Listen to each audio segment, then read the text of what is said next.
Welcome back, everybody. Tam, you are giving us our first glimpse into a building that has captured all of our minds. It's One Bloor West. The condo is the highest in Toronto. Yes, exactly. So it's going to be the tallest residential building once it's all completed at 79 stories at this point. And it's at the corner, the south-east corner of Bloor and Yonge. If you remember before, there were stores and stuff there. This building has been in the works for a while now. And so what we're looking at right now is one of the penthouse suites. What an amazing place to be. It's a walking score for shopping, grocery shopping, doctors. It's all there. Yeah, it's huge. And so this is like a 30-foot window that's happening right there. It's gorgeous in the penthouse.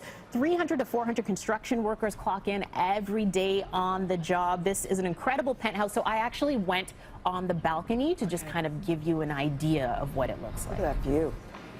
This balcony alone, 600 square feet. It starts all the way back here and it wraps all the way around.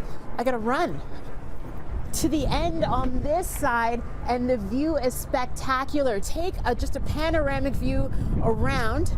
Look, we have Varsity Stadium that you can see as well. Watch some football games. You can see the top of the ROM and the Manulife Center. You can see the entire city, and we're being told that on a very clear day, you can actually see all the way out to Niagara Falls. That's awesome. All the way out to Niagara Falls on a very clear day. You see everything there. So what's happening with this now? This view, it's not cheap. D. How much does it cost? So the average price of the units between $850 and $900 per square foot. That penthouse, guess how big it is? You're never going to guess. 2,000?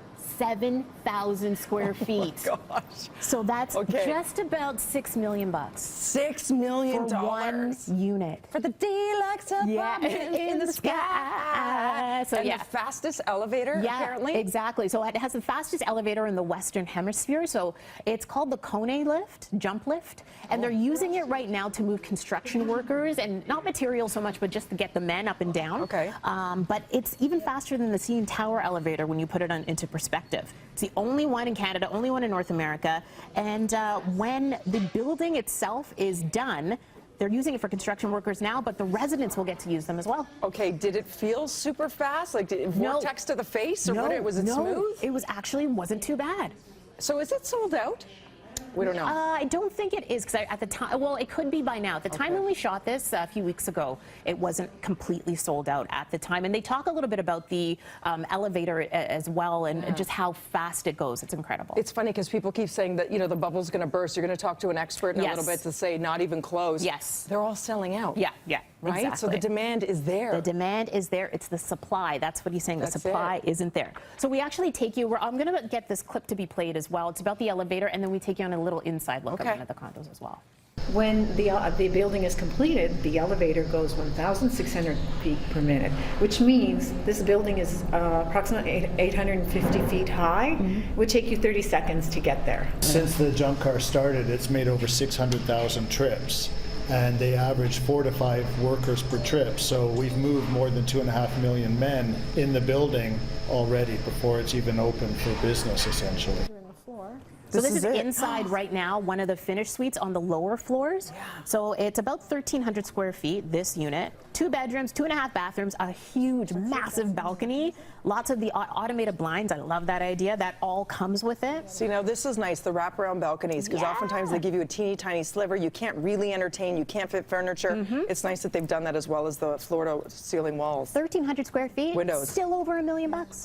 What? For that one, yeah. Smallest unit in the building is about 800 square feet. And what would that fetch? So that would be, I'm not good at math. I didn't calculate that one. But it's $800 to $900 per square foot. So yeah, it ain't cheap, but you're paying for the luxury. The area. The area where you are, and as well underneath, they're going to have on the ground floor 100,000 square foot retail space. So you're going to have to leave the condo. Exactly. You're going to have everything there. And we actually went on the rooftop as well to take a look. Eventually, the rooftop is going to become like a mechanical area. Okay. But construction workers are now they're assembling these massive windows here. You would hope that they would do like a cool, gathering, like a garden rooftop or something green, or I imagine there's got to be amenities like a pool. I was asking whether or not they could do a rooftop up here, because I just think that would be such an awesome idea.